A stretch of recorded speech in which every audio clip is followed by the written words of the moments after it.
Greetings and welcome to this, the last of GVF's celebrated webcast for 2021, sponsored today by Kaimita. I'm Stéphane Chenard with the research firm of Euroconsult in Paris, and I'm joined today by David Fotheringham, Director of Product Development of Kaimita, Will Mudge, Vice President of Engineering Operations for Speedcast, Joe Delors, Vice President of Market Development and Strategy for ST Engineering iDirect.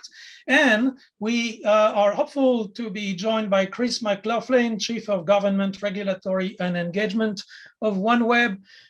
Full disclosure, Chris is, as of right now, we believe in a taxi in London, rushing to a place where he can catch up with us. Okay. Now we are on camera, and I see that Chris is coming. So you're seeing this live as it's happening. If you celebrate Rosh Hashanah or the start of the month of Muharram, or if you go by the Nepali or the Hindu calendar, may I still wish you a Happy New Year. If not, and in fact, even if so, it's December. So it seems like a good time first to eat those chocolates that are starting to reach us, and to take stock of some of the more remarkable developments and the buzzwords that will remain with us from the year 2021, and to think ahead of the new adventures that await us in 2022. So, my friends, you all come from different levels of the satellite communications industry, so I know we'll hear a diversity of viewpoints. And beyond satellites, maybe we'll touch a bit more broadly on the market environment on which we all depend. And a bit of housekeeping. Dear audience who watch us in your thousands, do send us a few questions and I'll do my best to weave them in. To do so, please use the Q&A button at the bottom of the screen. Not the chat button, because I can't monitor the chat at the same time. So, panelists, I see that you are still muted. Please push on the magic button. And let me ask you, first of all, to make it easy and in a few words, your top event of 2021, true, the year is not dead yet, but it's getting there, and your expected top event of 2022. Who wants to start? And maybe I'll kick it off. I think 2021 for us was a year of growth, right? I mean, we're seeing just an unprecedented amount of return in the businesses. I think from COVID in the previous year where we saw a lot of contraction, everybody's coming back, they're ready to come back. And to put one word to it, it would be growth. And I think for 2020, growth. And in 22. And I think for 2022, growth already, so it's got to be something else. For 2022, I think we're excited about the coming of LEO and new technologies available. Growth and LEO will undoubtedly return to those. Next. Yeah, maybe I'll second Will maybe to that. Thanks for having us here. So from a ST Engineering iDirect perspective, I think it was also a tremendous year. We have some good innovations that we brought to market as well. We'll come back to that later. But I think one of the elements from 2021 that we observe is that there's an industry-wide adoption, and it's a bit what Will was referring to as well, of multi-orbit. And we see across the board operator service providers coming together and saying that the future of satellite communications will be multi-orbit, which is a combination of GEO and LEO, MEO, or HEO as well. And that's, I think, an important element. It kind of reminds me a bit as well on the kind of discussion on the bands, right? At a certain point in time, everybody also agreed that the future is KU, KA, C-band. I think we're at this point as well that multi-orbit is acknowledged as the future. Okay, and that's encouraging with all these billions spent. If people didn't pick it up, we'd all have to worry. And in 22? When we look at 22, from our perspective, we see the emergence of truly software-defined networks and orchestration of service delivery moving forward, and a rapid drive and advance to adopt the IT and the telco world environmental 5G and cloud in the broader sense, which will enable definitely. I think integration. orchestration is a word that none of us was using 2 years ago, and we'll come back to that because it's an important theme. Dave of Kaimita. So for Kaimeta, we launched our U8 product about a year ago, and it's been an awesome year of getting that product out into the market and seeing the positive reaction to it. So we're very excited to see how that takes. And then in the year ahead, we're going to keep growing that product and start moving in a direction towards Leo and seeing how that works. And we have a robust pipeline of innovations that we're looking to bring to market in the year ahead. So we've been working really hard on some more disruptive innovation on our side. And I think we're still waiting for Chris to rejoin us. I was really hoping this would be the first webinar from the back of a taxi, but maybe someday he'll get his chance. Let's see. Chris, welcome. As you can see, I'm no longer in the back of a taxi, but of course, the first thing I would have liked to do in 2021 was to have mastered the background, which I clearly have got probably very wrong. And I apologize for that. By way of explanation, I went to Westminster to hear what they were thinking about LEO satellites and whatever. And naturally, politicians, when you tell them you have to go at 2, that means 2:30. So I do apologize to everybody. And hopefully the team will sort out my background for me at some stage. I think for 2021, that was the year in which the satellite industry began to think about consolidation, and the year in which some of the early moves began to be taking place, not least the return of OneWeb, but also the changes that have happened with the Viasat Inmarsat and with the various other creative work that's going on with hopefully Intelsat returning to the market. I think in 2022, what we'll see is the consolidation of the industry accelerating, and I also think we'll see industry being increasingly asked to respond to the various geopolitical challenges that are being picked up to the fore by US awareness of China and to a lesser extent Russia and Iran. But I think we'll see the satellite industry being called upon to provide connectivity in what is effectively a new cold to warm war, if I can say it like that. What I was going to say, Westminster certainly has been an important work this year. It's been very impressive the way the UK turned around and decided to be a space power and went very methodically about it. We will see if the hopes pan out next year.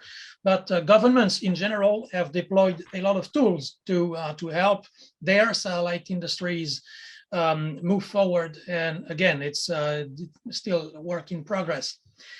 I was thinking maybe we could sidestep for a minute from our silo in the satellite sector and look a little bit more broadly at some of the things that affect this industry, given that it plays on a global stage.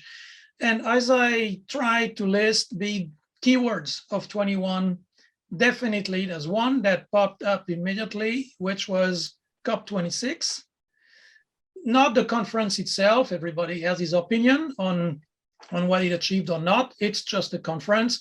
The UN declared a code red for humanity. It's now the background for everything that many of your user industries care about. I'm very impressed, for instance, at the amount of attention which the shipping industry, which doesn't come across as a bunch of tree huggers, is now devoting to cutting carbon and their footprint. Shipping industry, like other satellite constituencies, is very disciplined. You tell them, do this, follow this procedure, and they do it.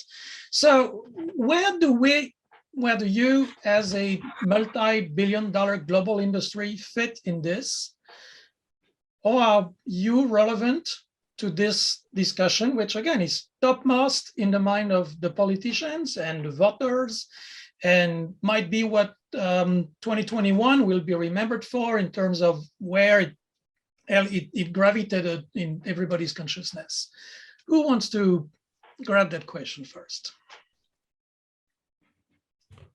So I can think of 2 points there to talk about. So one would be when you talk about shippers and you talk about the mobility of things globally, connectivity is core to running that in an efficient manner and keeping things agile in a real-time sense.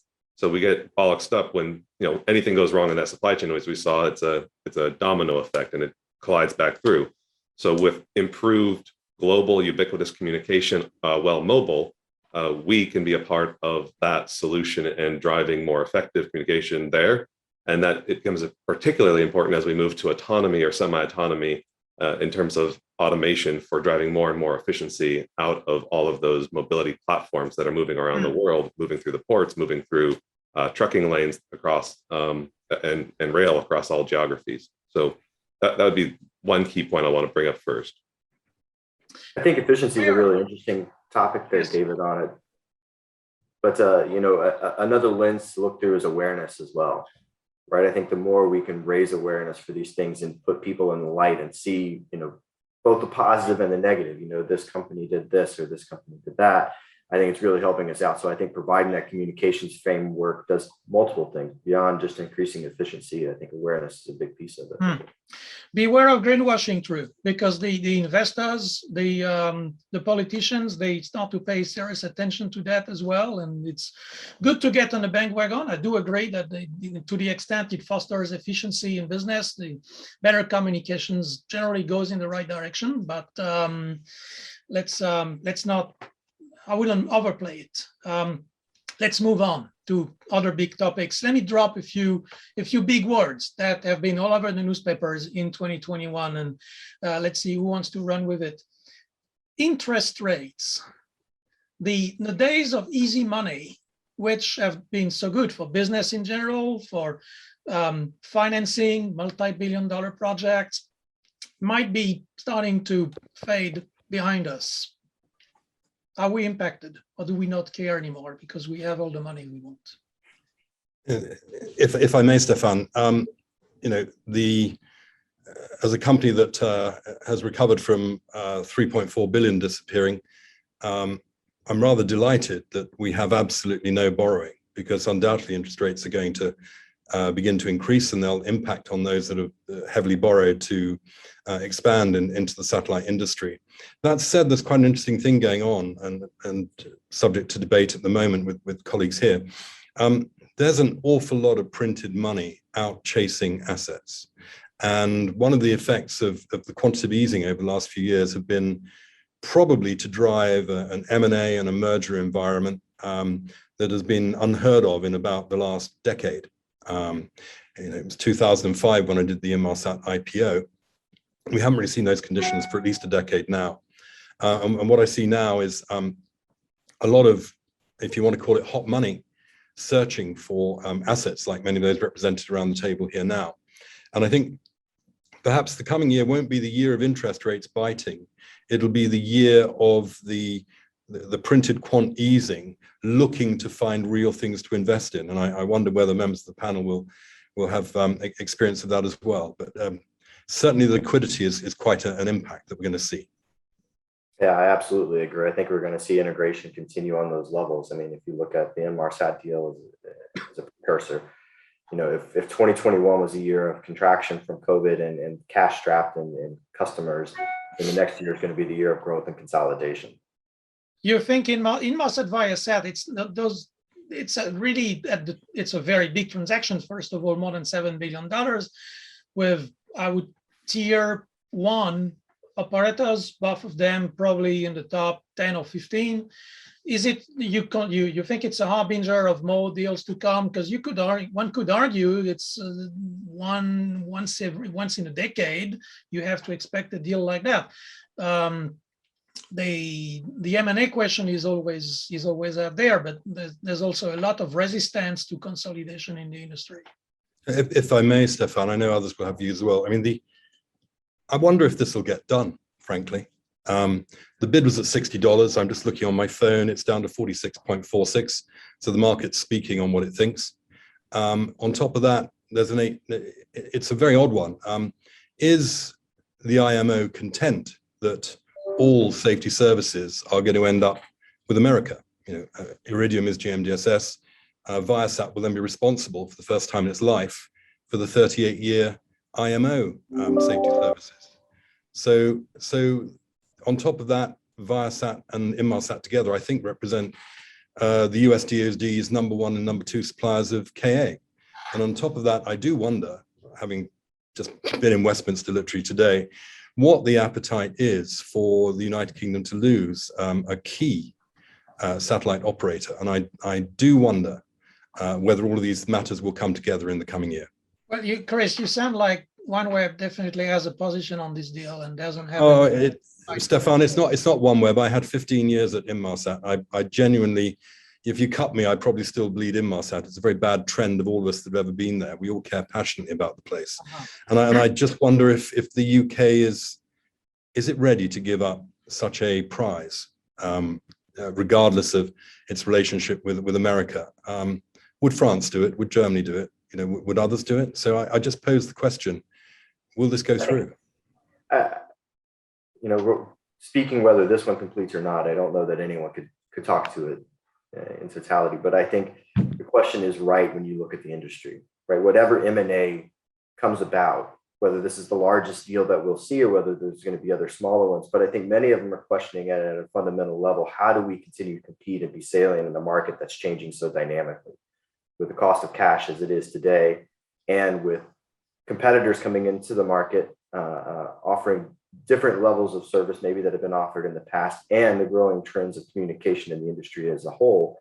I think you're going to see it. It's just going to be a question of what's going to be acceptable at the end of the day. Is the UK going to accept this one, right? Is Viasat the right answer? You know, what is that deal, however, stays within the family because it's two satellite companies together.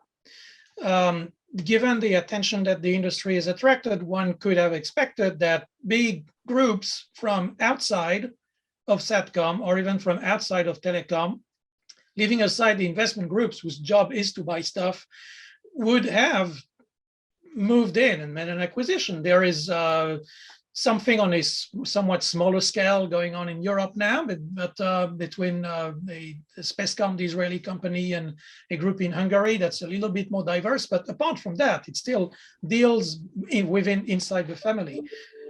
And I think I'm looking at the equipment manufacturers in particular, because there's something like 300 companies making satellite terminals now. It's ripe for consolidation, it would seem.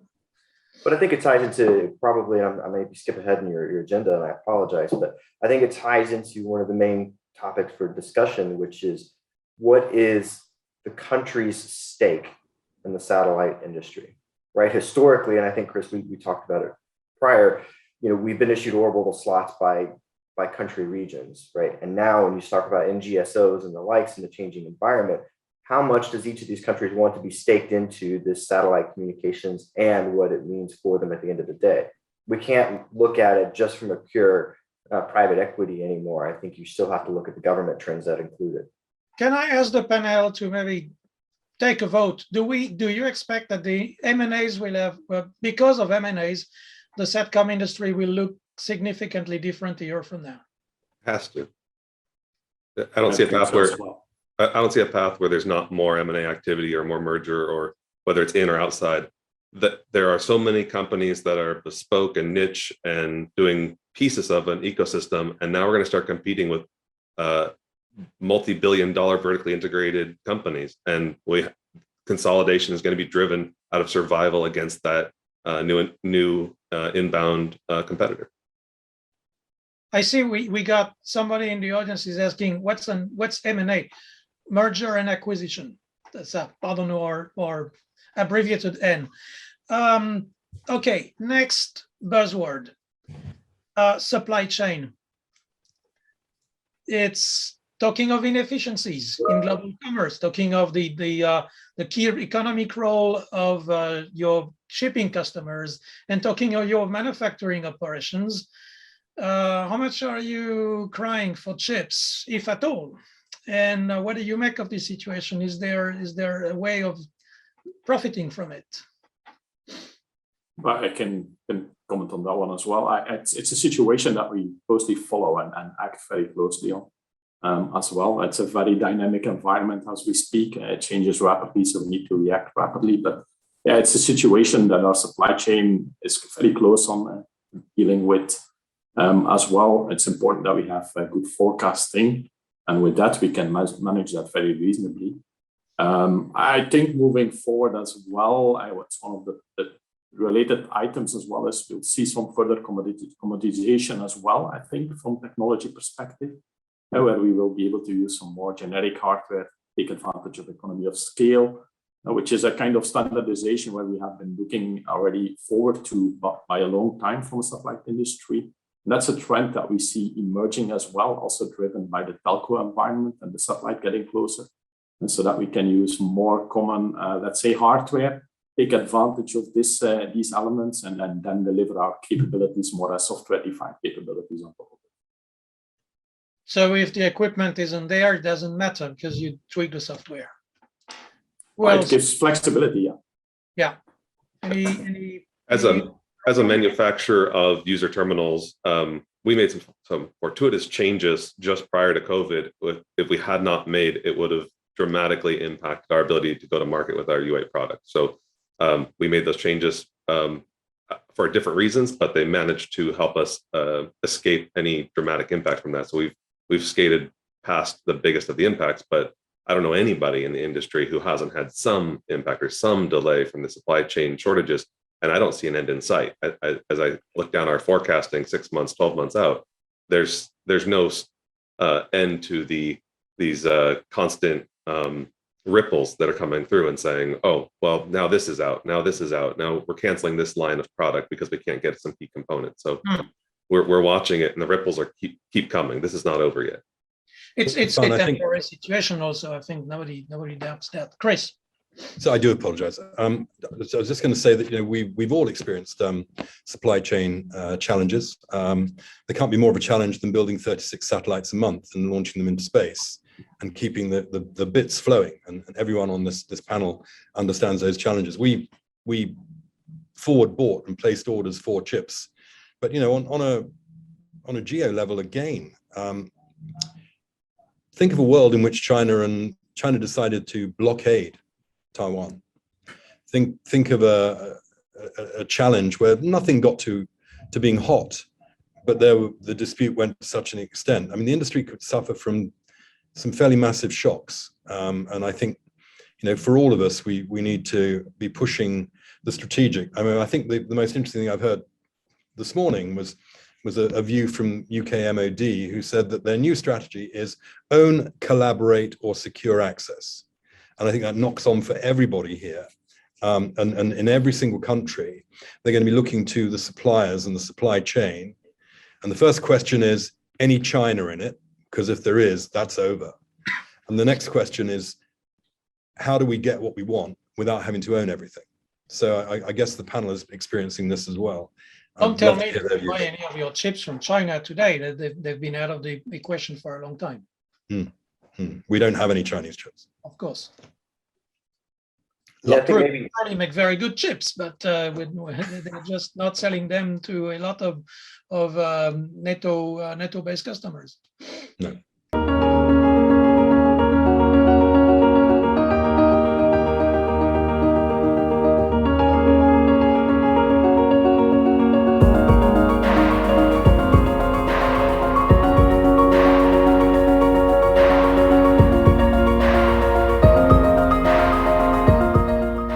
Well, yes, and you sell a lot to the maritime, to the shipping industry. Are they buying product from you that they didn't before all the ships were backlogged in front of the port of Los Angeles and so on? Probably they need more interactivity now. Ian, it's interesting in that many of our customers restricted access for a very long period of time due to COVID. You can't get onto a ship because you don't want to introduce the risk of the virus. So what we've seen is kind of a neglect in preventative maintenance over time. And now you're seeing a resurgence as things start to break, but the availability of materials is low. So you see this increase in time to rectify some of these issues, so that the supply and demand is gone awry. And it gets very challenging to be able to deliver in the current environment. Does it inspire them to update the IT systems or the communication system? Because now they discover that it's important. The maritime industry for a long time was difficult took interest in VSATs because it was a long-term investment. They don't do long-term. They do next cruise, and then in 2 years, I want to sell the ship. That's very often the attitude. Or they would say, yeah, but it costs money. You would tell them it's a fraction of your fuel budget. Yeah, but it costs money. So, but I think they're seeing the change in their business models too, right? So, I mean, the previous model of turning ships, like you say, maybe that's not the most appropriate, given that they have so much demand on shipping, right? And you have to get all the stuff in place and go out that direction. So they see the value in that, right? Their supply chain curve has shifted just like everyone else's. To answer your question, has it inspired, customers to modernize equipment? I think it's a real challenge, right? When you present a solution to them and say, this is going to be your solution, but we're going to take 9 months to get your equipment to you. Do you make that investment decision? Do you move that capital out? Do you try to find a way to, get something that's available today and get it out to that system and make that work as compared to, the ideal solution? There are a lot of questions, there's a lot of pros and cons to each path. 9 months? Actually, you don't need 9 months to update their solution, or they can. In many cases, yeah. I mean, if you're looking to get a new router or a new switch, there's 6 to 9 month lead times on many of those items. Oh, today? Yeah. Okay. Yes, Trace, and then we'll move on. I was only going to say an interesting statistic on the maritime sector. I remember the head of Maritime Inmarsat telling me that we argue all the time with the ship owners about what they should and shouldn't be doing, and the best metric we have is that the cost of the digital connection of the ship is 1% of the cost of the bunker fuel you're putting on the ship. And they still argue that it's too expensive. Maybe over the COVID thing, maybe they now feel they have to put a bit more into crew welfare. I think Will and Co will know more than me on this one. And maybe that old-fashioned enlightened self-interest is what's going to drive the maritime industry to innovate. We used to think it was the connected ship, the monitoring of the stack and the pollution coming out, and regulatory that would drive the digital. Maybe it's going to be crew retention, but Will, maybe you'd know more about that. The fact, when what you said is telecoms, maybe you think telecoms is the center of everybody's world. But in shipping, it turned out not really, and the ship doesn't move at fuel, so there was no discussion there. Yeah, it's an interesting point, but I think it ties into kind of, to pull to Stefan's the larger piece of it too. You're seeing an increased cost in bunkering fuels in total, right? You're seeing an increased cost in shipping. So therefore you're seeing an increased cost in inflation. And that drives a lot of that perspective with the supply chain out of balance. I don't know that we're seeing a large uptake based off of a crew welfare or retention policy, simply because I think the overall employment rate at a global level is probably still down. So I think they still feel like the same employment environment that it was. It's probably the labor market in shipping is probably an interesting thing to look at right now, because it was oversupplied, and so there was not a lot of amenities, and that sells SATCOM, and it's probably quite different. I have to say I haven't looked at that situation recently. However, what is remarkable, and then maybe we'll move on from shipping, is this is an industry that's literally swimming in money now. It's, before we cry too hard over those customers, at least the big box shippers, the big shipping lines have never had so much revenue. I've never seen profits like they have, because the shipping rates went through the roof. Suddenly they are in demand, they are important, and they are buying new ships. They were oversupplied, now they are undersupplied. They're buying really, really big new ships, and at the same occasion they're putting antennas on top. So it should be good times for anyone who's selling into that market. Do we expect a record 2022 in shipping? From our perspective, I think it's what Will already talked a bit about, right? You have the crew welfare. We see still how that develops as we come out of COVID. What we feel kind of is that the efficiency management, but also the decarbonization may become a key driver as well. And I think the other element as well is onboard safety and remote operations. So we see more and more emergence as well of unmanned type of operations or onboard safety, which are handled remotely. I don't know, Will, what's your perspective on that one as well? you know, personally, I think safety's always been a number one, right? When you talk to anybody's deck, it's the first thing that they want is a safety environment. And I don't think that's changed with the environment. I think that has been and always will be the case. I think it's more like what Stefan was saying, where, you know, when you look at employee retention and onboarding times and things like that, we may see a change in there, but I don't know that I've seen a difference of safety causing a big piece of it. Let's move on to another buzzword. Not really a buzzword, commodity prices. They were the oil industry. Well, let's not spend more time on that than it uses bandwidth. It's a complex and interesting industry, but it's not the biggest customer. But still, they were absolutely in the doldrums for 2 or 3 years. The worst crisis in years, and now the prices, the barrel price, is back where it makes sense to drill in places where you need satellites to connect. Anyone working in that particular vertical? Are you feeling good about it, and your expectations for 22? With Stefan, we're really very new. We're just beginning to talk to the oil and other industries, and I think. Do they have big smiles on their face, Drew? They're doing well, but naturally they want to keep that money in their pocket. But their message tends to be, for real-time AI application, non-stop, 24/7, we'll pay whatever we need to pay. For welfare of the mining crews, we'll now pay more because there's a boom and they can go anywhere, and we need to hold them and keep them. So they're much more prepared to spend money on the mining crew welfare side of things. And then for general connectivity, they, in my estimation, they are still in the stage of, if it's not business critical, what's the cheapest we can get it for? I don't know how everyone else feels about that. It's cobalt, not oil. Anybody else before we move on to another topic? Oil doesn't inspire you very much.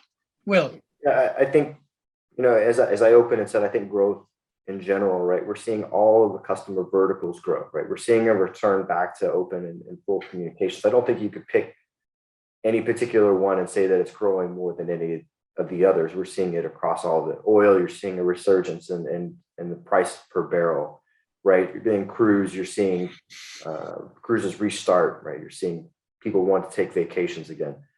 In EEM, you're seeing self-service pick up, right? You're seeing mining increase, right? In military applications, of course, you're seeing that grow as well. I mean, all of them just have their own particular pieces that the environment has affected them in a way that's bringing it back out. So it's a little hard to pick exactly which one. Well, the world economy was growing at what, 6 or 7% a year in 21. So the rising tide has been very good for a lot of sectors.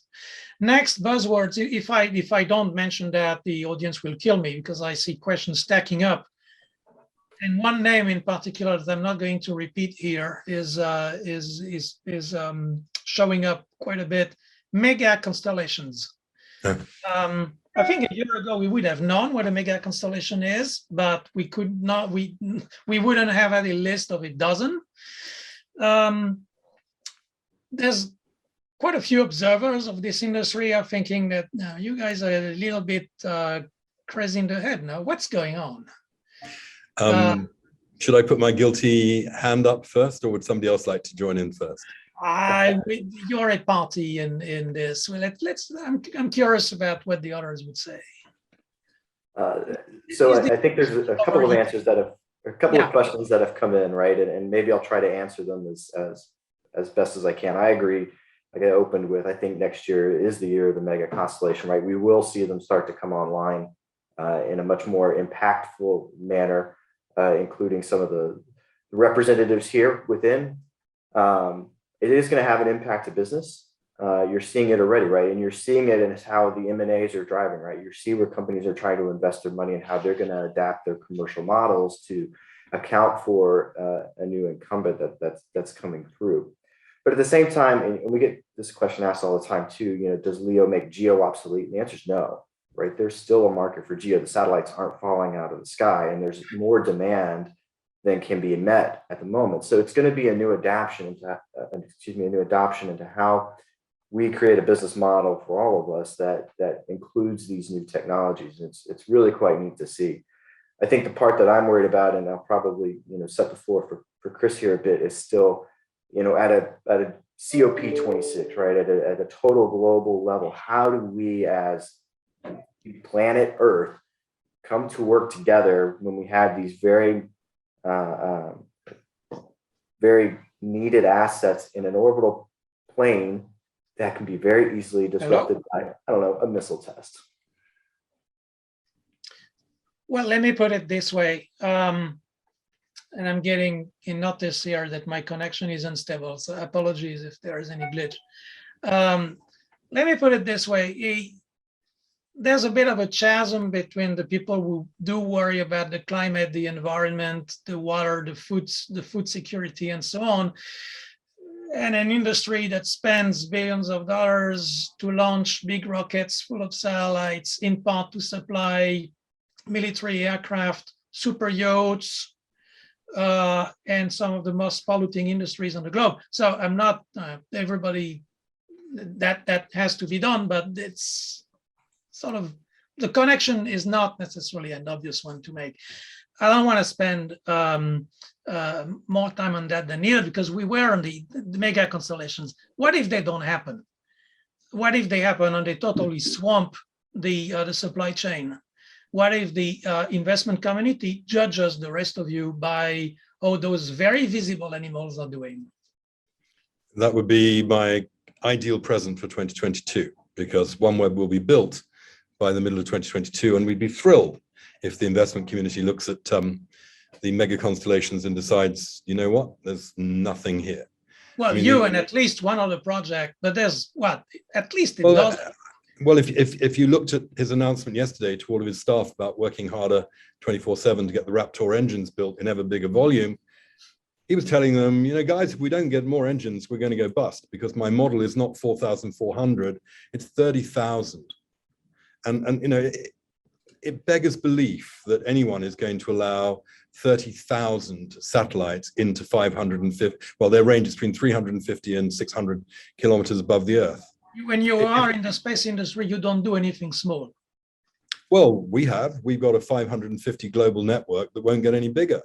It doesn't need to, because we were at 1,200, which is where he was, but he decided to come down to 550, so he didn't have to deorbit satellites. There's a series of decisions made around responsible space that are going to come to the fore. In my 14, 15 years at GEO, we were always very proud about the fact that at end of life, we knew where the satellites were going, and they were going to the graveyard between the Earth and the Sun, and we could explain what we were going to do. And we know that at OneWeb, we also have a deorbiting policy, and we go forward with that. We know what we're going to do.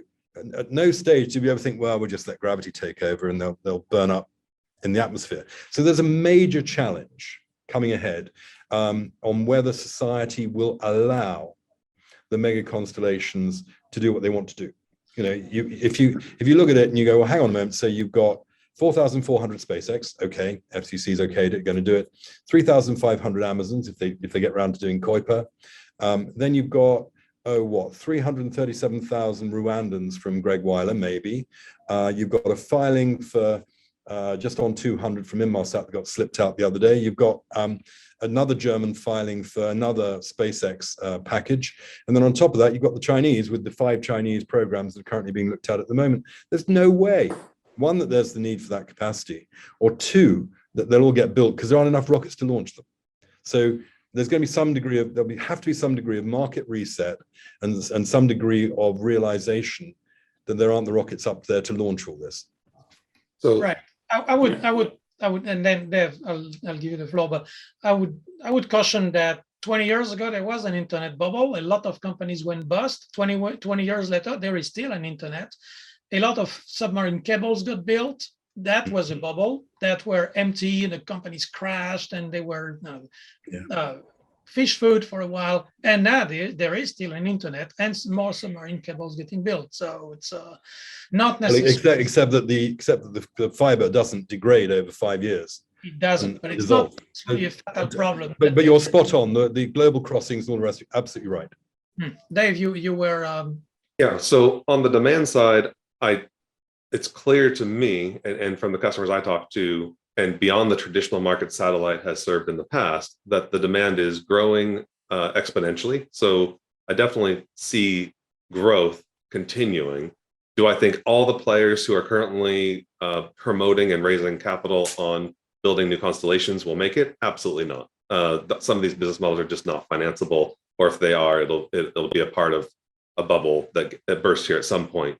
But there is going to be growth. There are going to be new players. There is going to be a massive increase in the number of satellites in space. The only thing that will cut back against that or possibly stem the tide is going to be the regulators in terms of different governments. As we talked about earlier, it's as these things become ubiquitous and global, there's going to be an increase in the sensitivity of different governments to what's flying over their heads and what that can do or how it can interact with their citizens on the ground, and how some countries will want to control that and others will welcome it. So that's what's going to be the foot on the brake here for how fast this goes. But it's going to take a decade, and this is going to be a decade of transformation, assuming there isn't a bubble burst. right. Many more GBS webinars in perspective. Let me move on to a couple of words that, and actually one that Joe, you introduced. I think this one is going to stick with us for a while. Orchestration, because the systems that are being built, such as those mega constellations, but not only them, are very complex and they need a conductor. And automation also, and virtual teleports. And let me ask a naive question here, first of all, because it might be a little bit confusing given that SATCOM looks like a pretty high-tech industry. And so one could think that it's already very automated.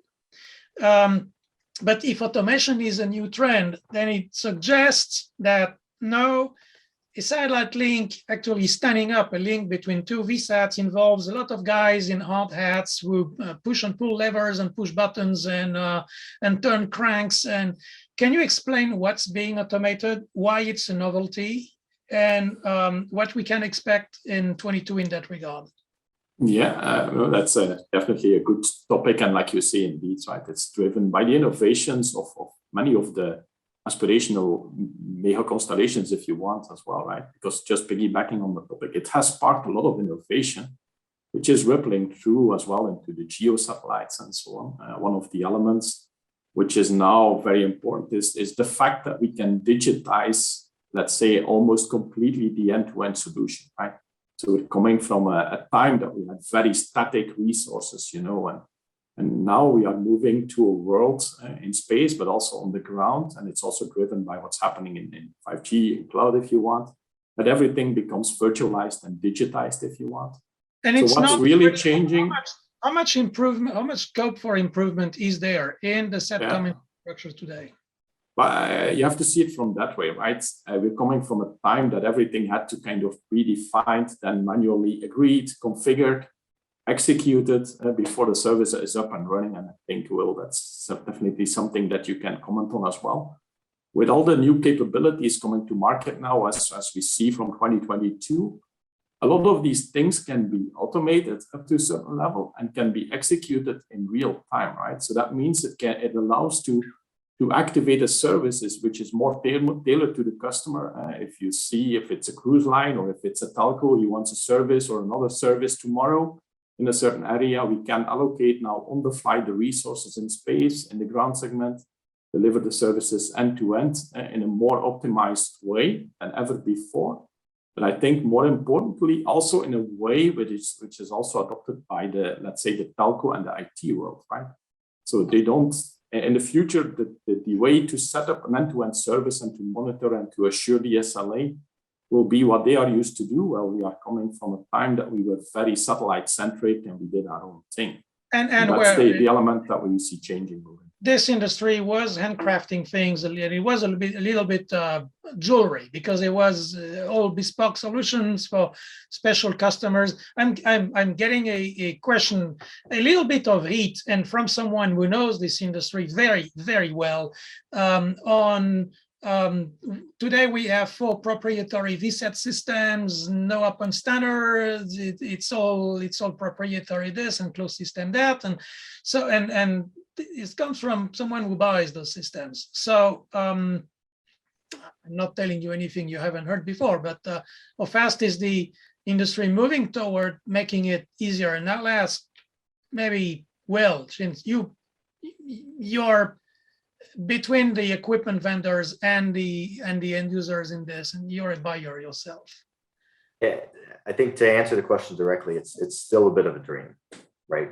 We still want to try to get to that standard, and I think, you know, from what I can see in the industry, it is happening, right? I think we are seeing kind of the Trinta and LTE style, you know, shared FDMA type of a resource, but at the capacity levels that we're talking about running and the systems that we're running and some of the closed loop to tie into the security questions that goes in, it's still a bit early before that's going to be a reality. I think, like David said, this is probably a 10-year journey, and that will be part of it. I think we'll get there eventually, but it's not going to be within the next few years. Wishing for open standards, maybe it's easy to ask for. I was going to ask Dave, is it technically possible with the very special technology that you use in your antennas? You had a press release this morning, in fact, you on OneWeb, on customizing your U8 terminal for OneWeb. So reading that, I was thinking, hey, so I cannot just plug and play. It has to be a special, the OneWeb edition would work with OneWeb, not open standard this. Probably there's very good reasons for that, because you're not everybody's antenna. Yeah, it's not so much the antenna, it's the waveform, it's the modem, it's how much it's the LNAs, the LNB, the bucks, it's everything of not just the antenna. So in the antenna for us on the front end, it's a software update. So we can change our core antenna to work with a number of constellations through just literally adjusting the software. So that part is fairly straightforward for us, and we're very welcoming and open to more standardization or moves towards standardization, so the interoperability becomes much easier. Right now, it's fairly complex to create an interoperable terminal where we're going to have to host multiple modems, because there's a lot of sunk cost investment on the network side for how people have constructed and deployed their spectrum, and we have to be compatible with those things. And as much as there's a dream of a software-defined modem or those things, it's not here today and now. So the new players that come in are building their own new things on the current technology. The people who've been in the market for 5-10 years are needing to run out the value of their investments, so they're not keen to reinvest just yet. So it's repeating myself, but yeah, a 10-year cycle will be here for how long it takes before this happens. Now, we've also been working with 3GPP on getting a 5G waveform over satellite. That's our effort to try and be a part of that move towards standardization. So we want to be a part of that change. It's just very early days right now for that change. 3GPP is a family of standard for 5G, in case anyone is not familiar with the acronym. And 3GPP release 17 coming early next year was I had to include that. Apparently, it's expected to be a big event. Question for all of you: is it a big event? And Will, you were going to hit the open standards. Yeah, well, I was going to comment to David. Like, I think he's hitting on something, right? It's hardware and software. How do these things work together? How do you modify them to change from one orbital plane from a polar orbit to an inclined orbit, as an example? Right, that's simple, right? We can solve that. Money and time can solve those two issues. But I think when you look at the design of the constellations and inter-satellite links as an example, if you're demodulating the RF signal on the satellite and then transmitting it through optical between two others, then you have a conversion that's already built into the satellites. So like you said, when you look at the timelines of how these constellations are built, deployed, and then converted or updated over time, it's going to be a while before everything comes together and everybody agrees and we all use the same standard for it. A keyword that, yeah, let me drop the keyword and you can also address that one. A keyword that I think is connected to all that, and which also has been one of the important words of 2021, but not a new one. It's been with us for at least 2 or 3 years, with making an increasing amount of noise. Cyber. cyber security, you don't even have to say security anymore. Everybody understands that when you say cyber, it's not cyber sweetness. How different is that picture now in terms of how the security aspect impacts what the SATCOM industry is doing now from a year ago, and what are we to expect next year? Joe, go ahead. You wanted to talk No, about sorry, but I still wanted to comment as well on the question on standardization, because I think that's a bit our business as well, right? Because I hear what you're saying, right? And we tried in the past from the industry, but it has been difficult to move things forward. But we see good momentum, and there's certain different initiatives going on in order to kind of make more flexible, let's say, capabilities, so that indeed it becomes more easy to adopt different elements where needed in terms of where you need to provide a service and so on. So there's quite some initiatives going on more flexible modems. There's the initiative going on as well on the digital interface standardization, which we believe is a very important one. So that's a working group which is driving towards a common standard to do a digital interface, which is combining that with virtualized modem. That's something which we believe will happen faster than what we have heard here in the panel. So we definitely believe it's a key element, and we're taking big steps as well to move that forward. Years, since the days of DVB-RCS, but I guess it's a hard road. So cyber, is it satellites have been considered weak points in the cyber chain. It's the discussion has been going on for at least a couple of years on how to harden the satellite infrastructure. The threat gets ever more dire, at least the way it's portrayed. Where are we? How much did that discussion move this year? And what's ahead? It's moved significantly. There's not a customer I talk to now that's not one of the first three topics they bring up. So it's, in terms of requirement sets, it's the largest growing segment of requirements I'm getting from the market, from customers. Big push towards NIST standards, big push towards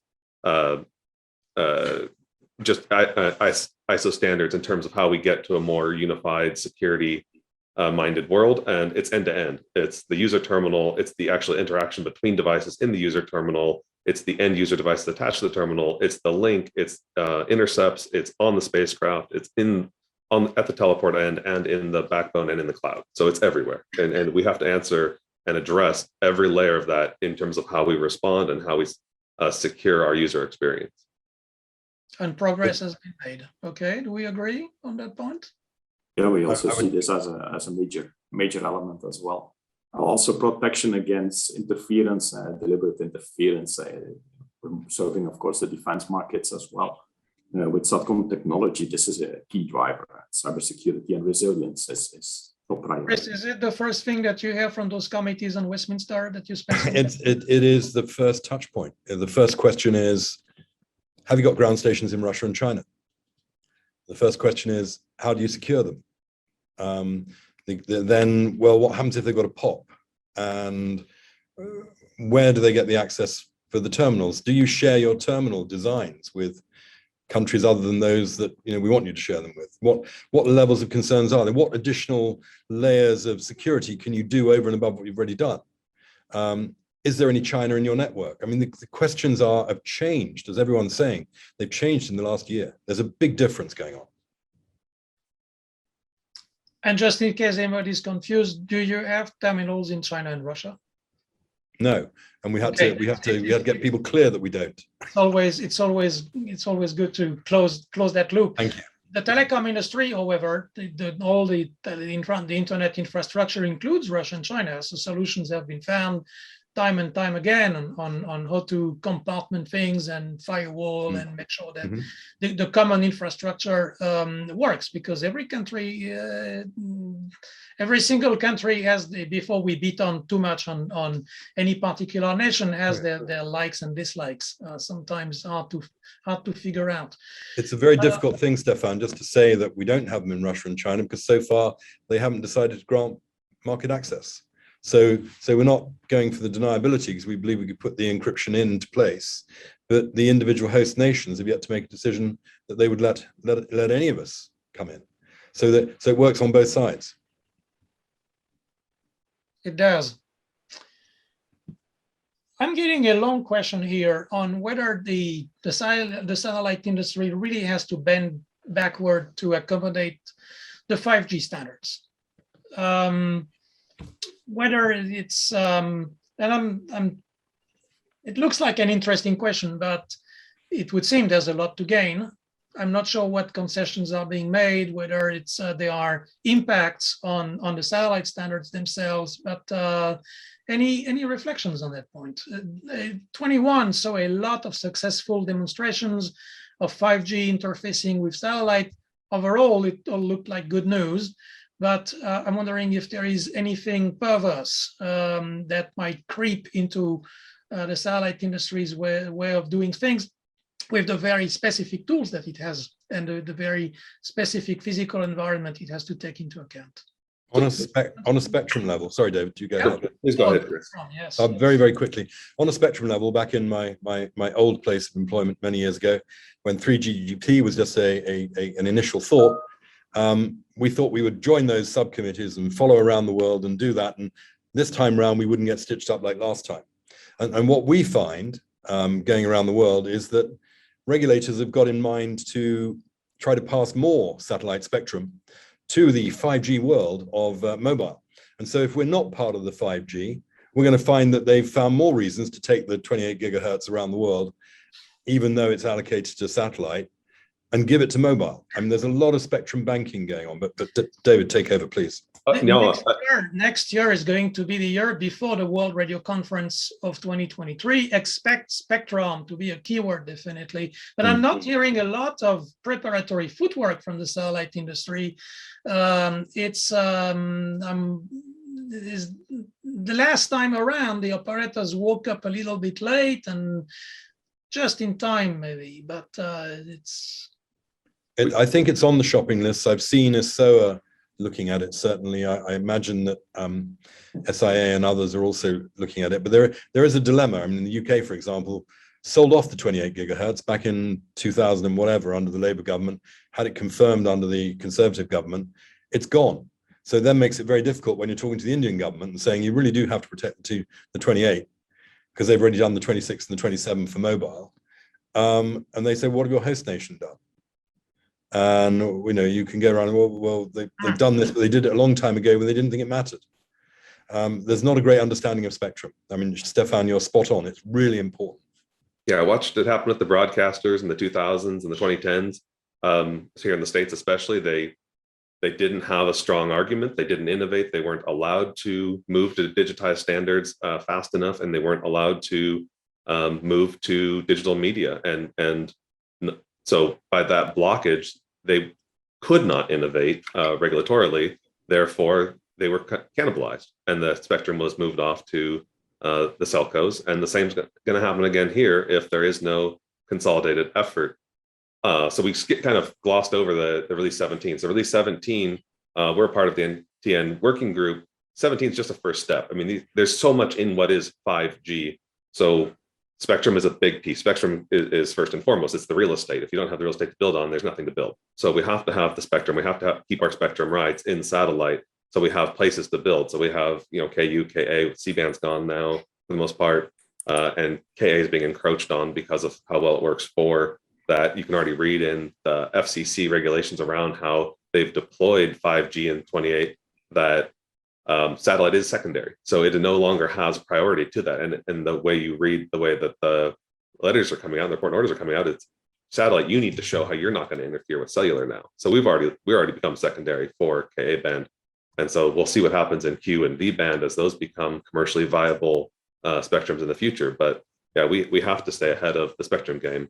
And then on the standardization side, there's more to be won than lost there. So for me, I look at it as a way, if we can get into standardization, it will reduce the end-to-end cost of development of products, who can develop products, how easy it is to bring those new products to market. So as 17 is coming out early next year, it'll become commercially relevant in 2 to 3 years, meaning the products I'm building now and next year we'll be looking at how we can start rolling some of those 5G standards into how those are going to influence our products 2-3 years down the road, and where we can then get benefits from that in our supply chain side. So where we can pick up common chipsets, where we can pick up common software packs and the rest, so we can build a more economical system end to end. We're coming to 6 o'clock. I believe, Chris, you had the hard stop. So if you have to move on to your next meeting. You'll be delighted to know that my glass of wine in the House of Lords has been moved to the 7th. So I can stay until you've had enough of me. That's where you have to go. It's not such a hard one. Stefan, can I comment as well on the standardization? Of course, Joe, please. And I was going to say that we have permission to stay on for a few more minutes. So okay, thanks. Because I think we fully aligned with David on his comment, right? Spectrum, of course, is essential, but we do believe the convergence of the 5G and the satellite to be a very important element as well moving forward.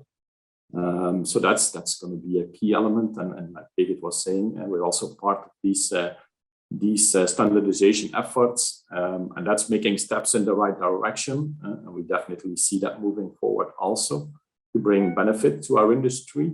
But also what 5G in the broad sense has also been sparking is the standardization of many elements already today. And that's how services are delivered, right? It comes back to how network services are defined by MEF or 3GPP. If you think about it, whether it's access services or backhaul services, it's about how services will be orchestrated. So yeah, it has a massive impact and a good impact on the satellite industry, all this standardization, and it's all sparked by 5G and cloud, and we really should adopt it. I was going more mainstream in the industry. Yes, in that vein, it puts the satellite industry in contact with a different way of making standards, more open, more flexible, and not that it's necessarily network slicing, for instance. The satellite networks have been sliced for a long time. You can separate different types of traffic. You can have remote hands on any particular antenna, but maybe the way it's done by the 5G standard community is new, and there was a mutual learning experience in that respect. Is it bringing business? 5G networks are just starting to roll out in 22. This will be a year of big rollouts. Is it bringing? Do you have good feelings about riding on their coattails? Will, you're nodding. You seem to. Yeah, I mean, maybe just to tie off on the last discussion before I answer that question, if that's okay. I think of course that was posed was, is the satellite community going to be immune to the 5G standards for a bit longer? And I think it really comes back to the customers, right? At the end of the day, the customers don't care what modem or what standard or what, they just want their data rates to go through.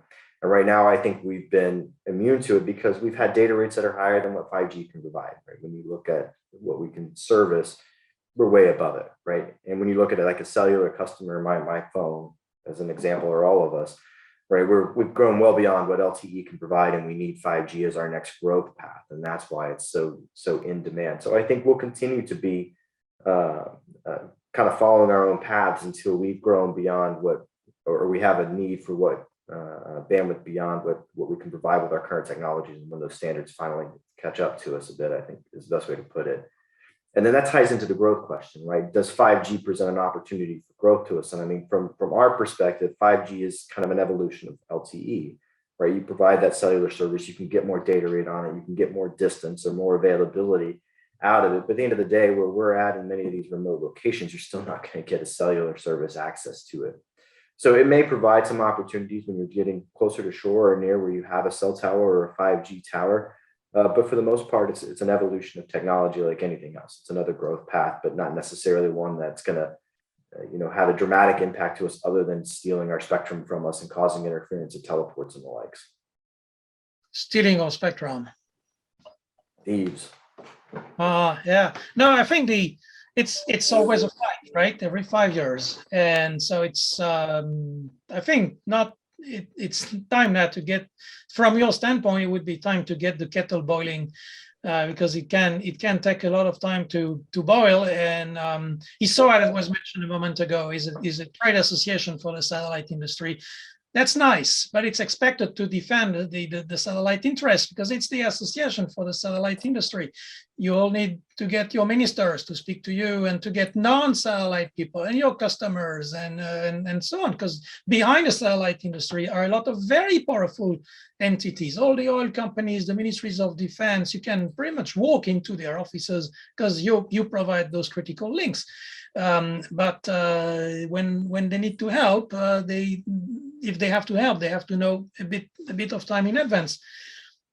The ITU came up with a report apparently this morning, or at least the Secretary General made the comments. He said, the problem with connectivity, and connectivity has improved considerably in 2020-21 because of 800 million new internet access.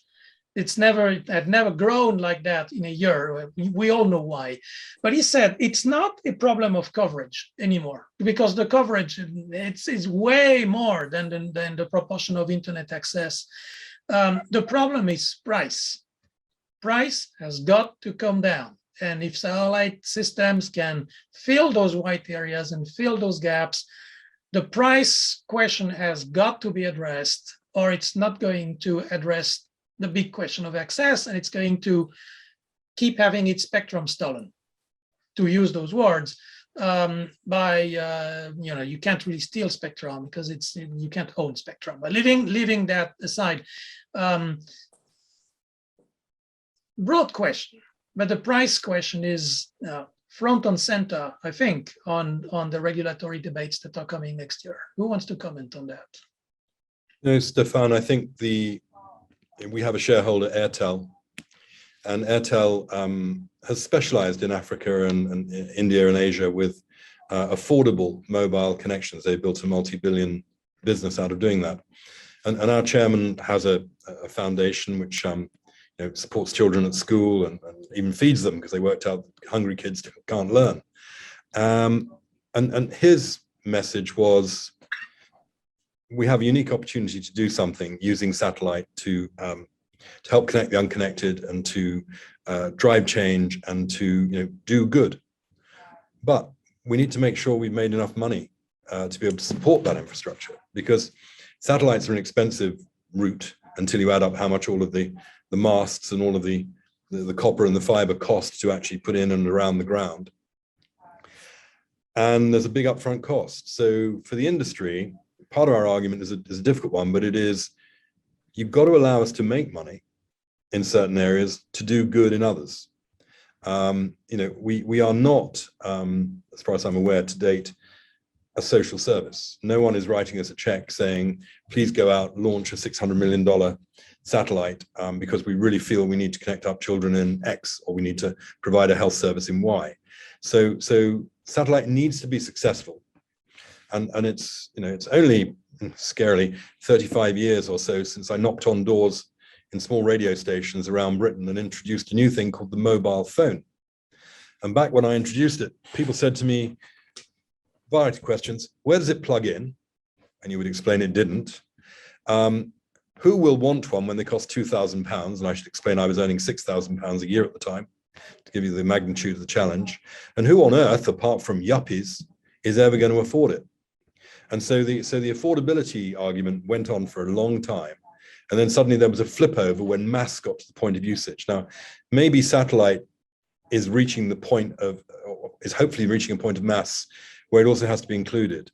The danger, of course, for satellite is that before it gets to that point, mobile, which has already got the critical mass and got the lobbyists and got the ears of government by virtue of what it'll pay for spectrum, gets what we have, and we get pushed up into new bands, into beyond S, into X, and into V, and W, or wherever else the hell we're going to end up. So are we like sort of Battlestar Galactica, speeding across the spectrum bands away from these creatures? I'd be interested in other people's views. Gentlemen, let your anyone you want to add to that, let that be your closing comments, because we are very soon going to have to wrap up. Who is inspired by the discussion on cutting costs? I think that looks to me like a good resolution for 2022. I will make my service available to the masses. It has to be about delivering value.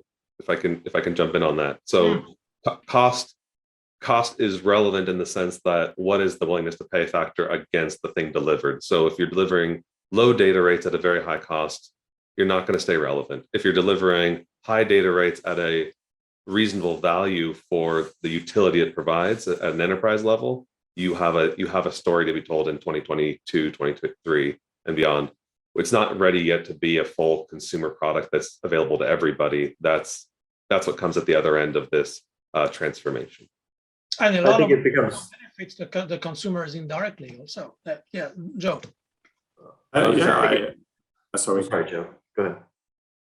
I would say it's the same from our perspective, of course, is how to optimize in the end the service delivered and the value delivered, but also to enable it to do this in the best possible and cost-effective way. And what we see as well, more than ever, because of course there's a big focus on the bandwidth costs from a satellite industry, which is still very relevant. But operational costs, logistic costs, all these elements are also key drivers, and then they start to play a bigger role as well. So we really need to look in all the aspects of the total cost of ownership from our perspective. That's our focus. Yeah, I think I was going to build on what Chris was saying there too. When you look at the social impact of it too, the social impact has a direct ramification onto, where spectrum gets allocated. Right now, whoever commented is exactly right. We lost the C-band spectrum because it's actually more appropriate to be with the cellular providers right now. But we have to remember too, countries like China developed very quickly because of the advent of the cellular technology. And there's many other countries out there that can benefit from these types of things. And it could be a revolution in how the globe communicates as a total. So I think how our relevance becomes how quickly we can get these things out and how broadly we can apply them at a cost that's realistic. Service in Vietnam and the Philippines can direct to home get to those cost price points we don't know yet. But that has a big impact on how valuable these constellations become and what military assets for direct countries they become. I think that will have to be our final comments. We look forward to those an interesting 2022. Let that be the year when the satellite industry keeps picking up about the good things it's doing. It's the fast pace of its innovation, the public service that it provides in many different levels. The assumption in those regulatory debates to circle back on that and finish on that is often that, well, but everybody knows that satellites are important. No, everybody doesn't know that. If you don't speak out, the people will assume that you have nothing to say. If you don't claim your spectrum, if you don't demonstrate that you need and use it, then the assumption is going to be that you're just sitting on it and you're not using it. Let's not end on that negative note. 2022 will be another year of adventure. Lots of new product launches, new customer announcements, new satellites launch. We'll see if there's a few accidents along the way, but overall, like you all said, it's expected to be a year of growth and continued progress. Thanks again to Kymeta for sponsoring this little webcast. This is the last one that GVF will do this year, but so watch out on the gvf.org website next year for the next session. If any of you or of our audience is planning to come to Paris to the World Satellite Business Week, which Euroconsult is organizing in 2 weeks, then I will look forward to personally greet you in our beautiful, slightly cold city. Perfect time of year to be in Paris. And see you next year. Apart from that, open questions will be answered in writing to the best of our abilities and posted on gvf.org.